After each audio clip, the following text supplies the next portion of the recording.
or so on than I am, because I know at this point in my life that would slow me down.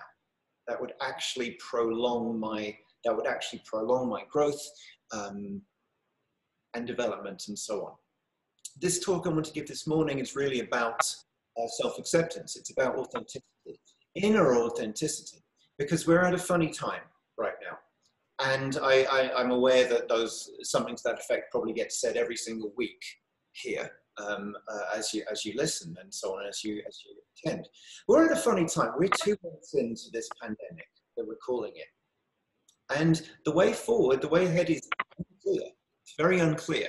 In a bizarre way, it was clearer. It was clearer about a couple of months ago. Now, life is on the surface returning to normal, but I don't think anyone actually feels that under the surface.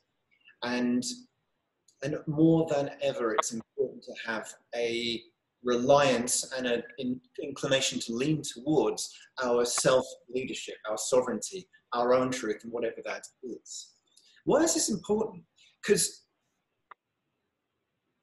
there's an expression, I believe I heard this from Jim Carrey, of all people, Jim Carrey, who suddenly got all woke in the last 10 years, didn't he? But he to my mind, coined the expression existential defeat. Existential defeat, which means that with all that you know, all that you've studied, somehow it does not parallel with how you feel. So you know enough to know that you should feel X, Y, and Z, but yet you don't feel it. And it's that, and it's the frustration of bridging that gap, which I believe he was really speaking to there. You know, you all have been studying the New Thought sphere for far longer than I have. Certainly far longer than I have. You're familiar with affirmations, and you're familiar with the experience that you might say an affirmation, and yet it not bring your point of connection up to what you cognitively feel it should be. And even if you weren't, you meet up with, or you telephone someone, you say, "How are you?" Instinctively, they say, "I'm good." I'm good. That's the automatic response. I'm good. And then, of course, you have to dig to find out how they actually are.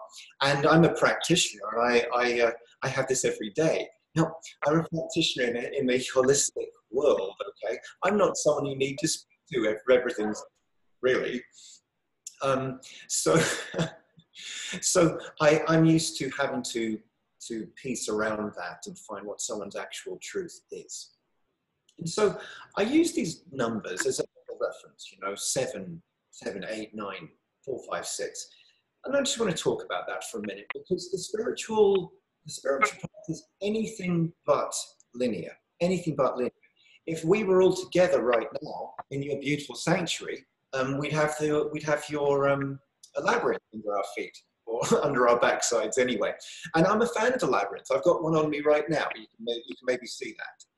And something about the labyrinth, one of the teachings of the labyrinth is that we don't just have one spiritual path, we actually have several at the same time, simultaneously. And there isn't a greater or lesser importance in and of that. We'll have a lesson of abundance, we'll have the lesson of health, the lesson of family, the lesson of creativity, the lesson of humility and compassion, and on and on and on. And in the eyes of God, there isn't a greater or lesser, more important than any of these. We're learning them at the same time. And if I talk about a 7, that I'm happy being a 7, well, a 7 to you might not be very impressive. My 7 might be a 5 to you, or more, or less, whatever it is. But where I'm going with this is, if we are not happy, if we're not where we want to be, or feeling how we want to be, it is either because we want to be something that we are not, or we don't want to be something that we are. It's really one of the two. We want more of something, we think we want more of something, or we think we want less of something. So, if the greater object of our life is to show up fully, I want to explore some of the reasons and ways that we don't, and give some analogies for you here. So one of the reasons that we don't really show up for ourselves is we get very fixated on the outcome. Get very fixated on the outcome. If you've ever heard or read an interview of a mountain climber or a rock climber or any of these people, they'll tell you they're very, very familiar with, they're very, very sure that there is a top of the mountain. But all that matters to them, where they put their hand next, or where they put their foot next, their hand next and their foot next. And they know if they continue to do that and focus on each one of those, they will reach the top of the mountain. And here we are, as it were, climbing a mountain ourselves, aren't we? The mountain's called 2020. And we're barely 5 months into it. We're barely 5 months into it, climbing this mountain of experience, mountain of new and novel experience for us all. I'll give you another example. You won't guess what my first job was. You won't guess, so I'm just gonna have to tell you. My first job was a bonsai tree seller. Okay, I want to just let that sink in for a moment. My first job was to go door to door and sell bonsai trees. This was quite a long time ago, about 25 years ago, but it was my first job after leaving school. I, for some reason, was able to carry 4 bonsai trees in my right arm and 3 in my left. So, for some reason. And I was terrible at it. I was absolutely terrible at it. Absolutely terrible at it. But I can't tell you how many jobs I got because I had bonsai tree seller on my resume, because I had that. And if I can give you a picture of the actual job interview, every single time, and I knew it would be coming, the interviewer would say, tell me some more about the bonsai trees. And I knew it would be coming, and it would stick in their head, and I would be memorable because of that. But if I had been consumed by by the failure of not being successful at that job, and let it out of my world, then I would not have had many of the successes I've had between then and now, believe it or not. And hey, still, it's the middle of May 2020, and I'm still talking. You know? So fear of failure, or the illusory fear of failure, is another reason why we are slow to move forward. Another reason is that we view ourselves in a mundane way. We see other people as more exciting than ourselves. We compare. You know, a childhood hero of mine, someone I was very interested in anyway, a gentleman called Harvey Pekar, and you might be familiar with him from the American Splendor comics. He's a gentleman from Cleveland Heights, Ohio. He has since passed on. And he in his life was tremendously interested in comics and cartoons. He couldn't draw though, but also Harvey didn't want to be Batman or Superman. He wanted to be himself. And so with help from other artists in the area, he would create these comics and cartoons of his own life as a grown adult, conversations with the line manager, conversations with his wife, and the toilet break. All of these things are known and famous comics that he gave to the world, and he was famous the world over. There was a successful movie made about him as well, because he accepted and embraced the normalcy of who he was, and that catapulted him into a household name. And the last example I want to give you is a resistance is to reflect to you is the resistance to becoming who we truly are. And the example I want to give you, and I'm going to go to the world of cartoons yet again, because I like it, the world of comics yet again. There was a movie a few years ago, it was one of the Marvel movies, and it was Captain America Civil War. And there's this wonderful scene where we meet Spider-Man for the very first time. A young Spider-Man, he's just a teenager. And I'm going to assume, of course, you all are very highbrow, and there's no way you would have seen this movie, so I'm going to have to explain it to you. So Tony Stark goes to meet Spider-Man. He's aware of him, because there's going to be this huge showdown in Berlin in a day or so's time, and Tony Stark is rounding up all the superheroes to fight alongside him.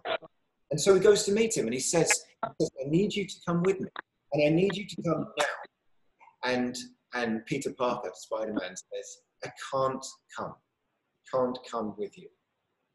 And Tony Stark says, why? Why can't you come? Why can't you come? And Peter Parker says, I have homework.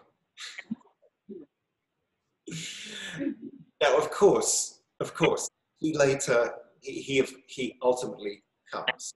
He ultimately comes to Berlin. He shows up, and he shows up as Spider-Man, his as it were, his greater self. It's a great scene. It's a great scene. And yet, that's often how we show up. Destiny comes calling. The first thing we say is no. And yet, I do believe in time, and it's a variable, of course, after the reaction, we all ultimately fully show up as our greater self, because it's in our coding to do so, because we are divine. However you would call it, however you believe it, we have that spark of divinity in us, and it is impossible to refute that, deny that forever. Impossible. Now, I've given some amusing examples there, but I want to get a little more down to earth here, because we are in a historical time. We are in a historical time, a pandemic that it's being called. Now, we all have our own relationship with this. And I must say, I am still rather charged and involved in the pandemic that was already going on. This one started, the pandemic that our beloved planet is saturated with fear and control and jealousy, abuse of power, and all of these things. We, you, me, all of us, are doing our best to elevate our consciousness, and thereby elevate everyone else's consciousness, and steer ourselves and navigate through it as best we can. As I was writing this talk, an incident, an event from a year or two ago came to my mind, and it was a tragedy. I'm not even going to talk about what it was, because I don't want to bring us down, but let's just say it was a tragedy. And I was remembering some of the newspaper articles I was reading at the time that were extremely cynical towards the politicians and the response of the government at the time. And particularly a survey article, probably in the New York Times, was talking about how it was unlikely Congress would change the regulation around this particular subject. And I reflected on this at the time. And I thought, why would someone be so deaf to public outcry as to impede a solution? And I thought to myself, well, someone would only do that because they were fearing their own security so much, or they truly believed they truly and deeply believed that they were right, that we would make them deaf to public outcry. And I thought to myself, oh dear, I've been both of those people this week. I mean, I'll be honest with you guys, I've been both of those people today, and it's barely, 11 in the morning. Now, earlier on, when we were all together saying the collective vision, I believe it was the words used were embracing the oneness of all. And so, really, we cannot embrace the oneness of all and be condemning politicians, be condemning the experts, the consultants, the doctors, and whoever, even be condemning ourselves. It really doesn't work both ways. I know we do it. I know I do it. But my point here is we're looking to be in a growth trajectory, which is why I'm saying I'm a 7 out of 10. I'm not an 8 out of 10 or a 9 out of 10. I will be. You will. But it's important, I believe, to reflect on these things, because we want that to be a truth for us, do we not? We want that to be a truth. We want it to be a truth that we truly embrace the oneness of all, not just for a couple of minutes on Sunday morning, but increasing and ever-increasing regularity. The Bible passage I chose for this talk today is John 13:34. John 13:34. The passage, and you can probably remember it, it's a very popular one. The passage is, love one another as I have loved you. Love one another as I have loved you. And that's a difficult one to misunderstand, isn't it? There's not really much to get confused about there. Love one another as I have loved you. Now, what it doesn't say in John 13:35 is that will be an easy thing to do. It doesn't say that. It also doesn't say in John 13:35, love yourself as I have loved you.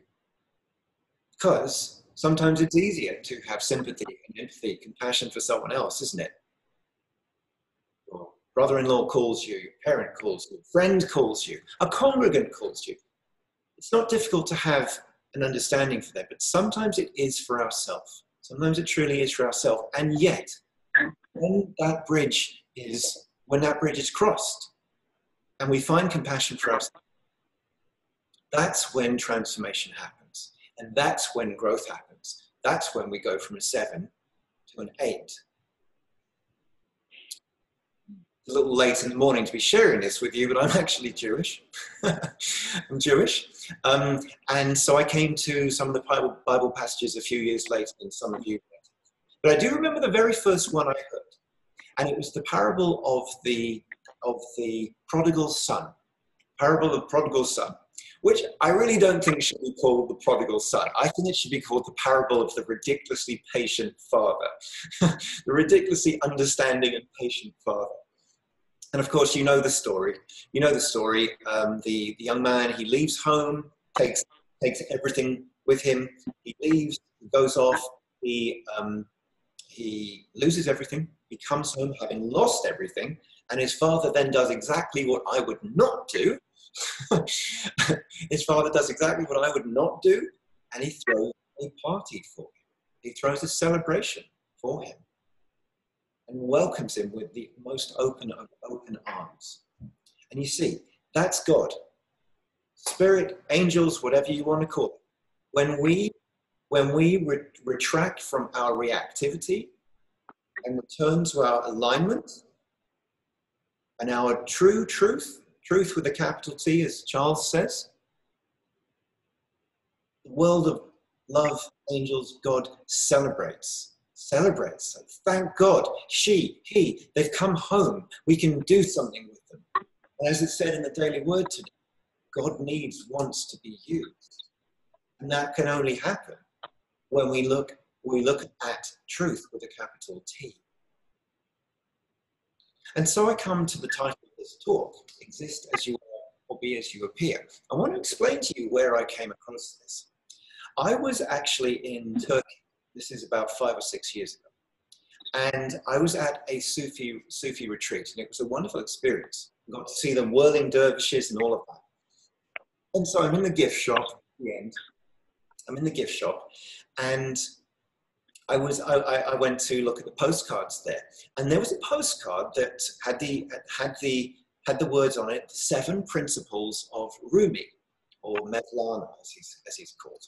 And to read through these 7 principles was kind of was amusing, because the first one read, it was like reading, be perfect. Number 2, when you can't be perfect, you'll be perfect. and these almost unattainable goals and values and principles. And then it got to number 7, which was either exist as you are or be as you appear. Meaning, be comfortable with where you are and let it be.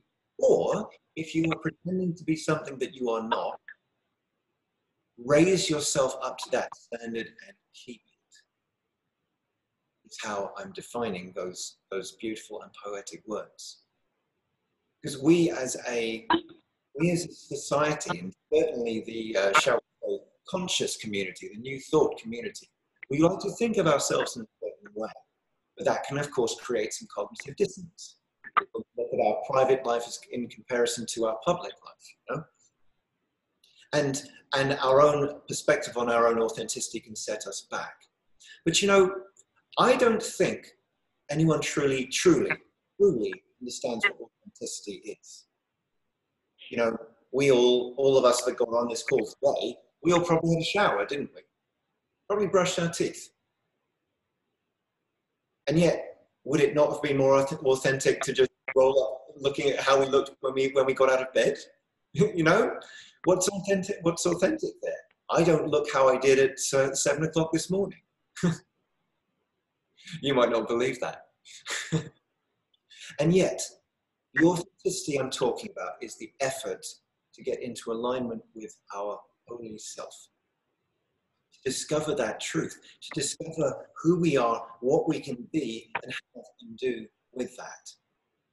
In that alignment and the loyalty to that, we step into our divine actualization. We're in a tremendously difficult time at the moment because we don't know what the true direction is. We don't even know truly what steps to take. And we are now running a marathon uphill, which will end, and we must be brave and strong and courageous souls, otherwise we would not have shown up for it. We truly can do this. We truly can do this. We wouldn't be here if we couldn't do this.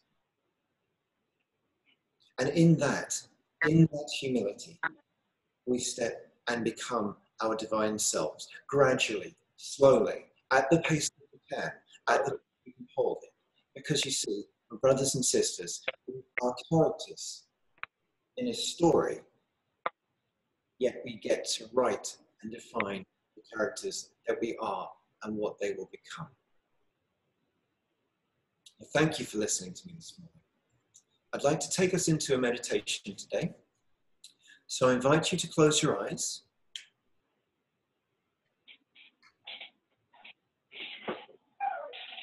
I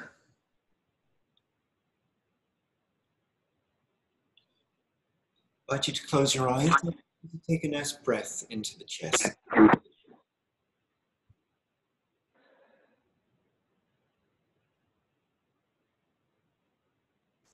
And just be breathing gently from the chest. Allow your stomach to relax as well.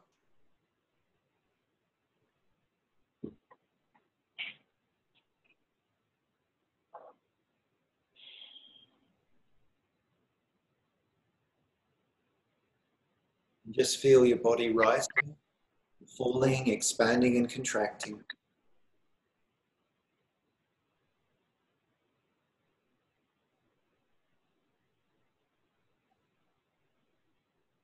Each of us is a vast being that expresses in so many levels and so many ways.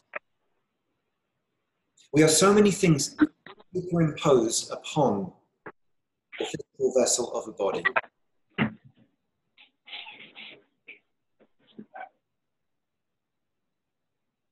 Just breathe.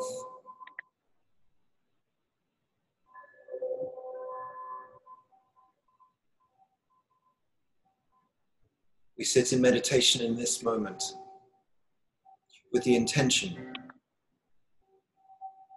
of coming into alignment, yet not thinking ourselves into alignment, of becoming into it. Breathe.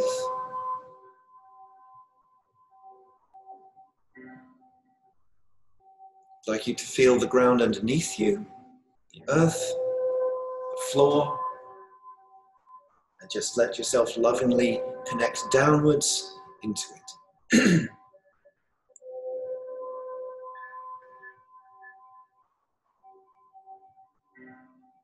To connect with the Mother Earth and also to connect with the Father Sky above you.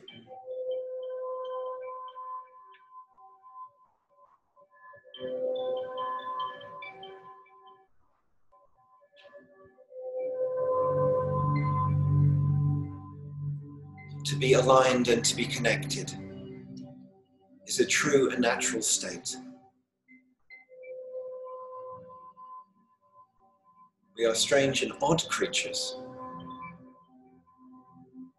that exert so much energy in order to not be in our natural state.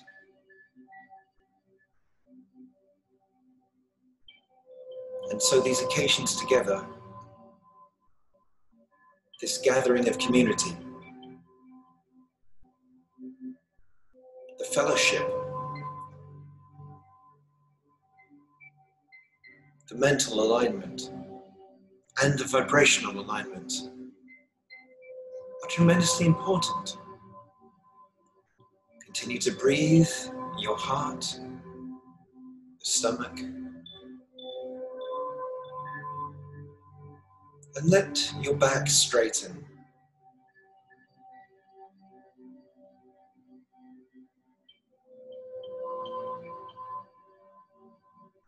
We are instruments of the divine. An instrument can be played beautifully if it is kept in good working order, if it is fitted together correctly, if it is kept in the appropriate conditions.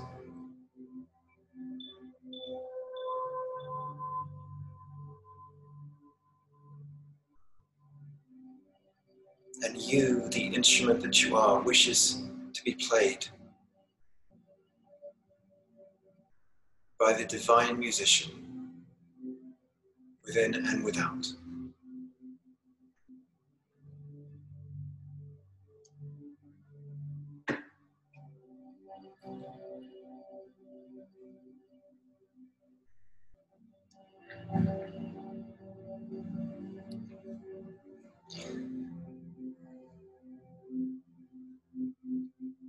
Feel the love as it moves through you in this moment, brothers and sisters. Grace, flow, and love that will find its way into your next week.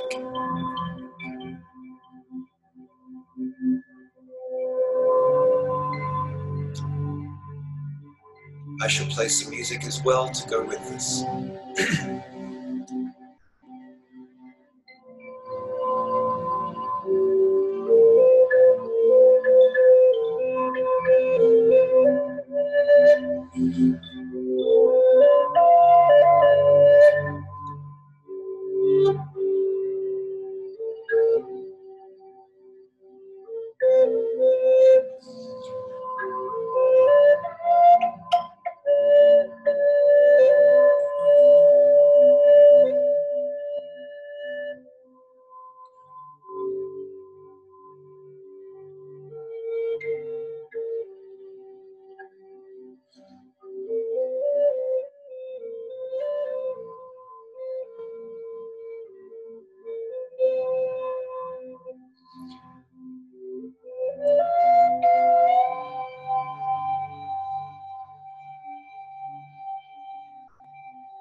I invite us to take a deep unified breath together.